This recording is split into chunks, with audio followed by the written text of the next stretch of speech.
Alright, this is the standing desk, as you can see.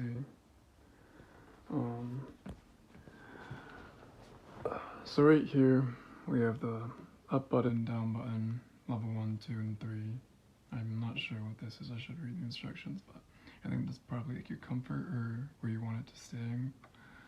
Anyway, so this pushes it up, again, wherever you want to, down wherever you want to.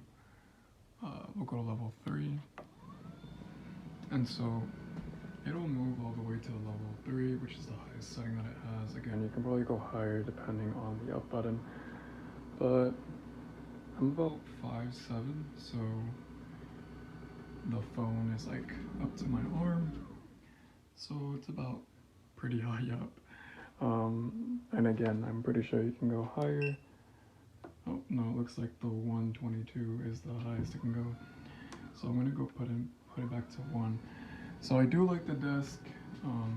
This is wood. Something that I didn't, again, it's a great product, but I guess in the shipping there was some damage done to it.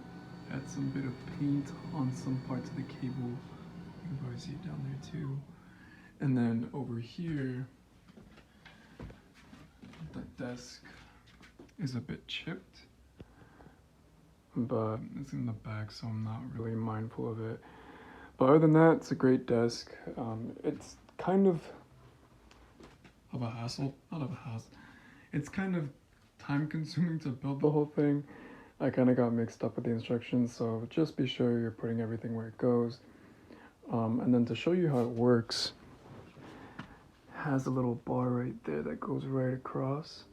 When we press it, it'll spin. As you can see, it spins it, and that's how it moves. But other than that, great desk, would recommend it. Hope this review helps.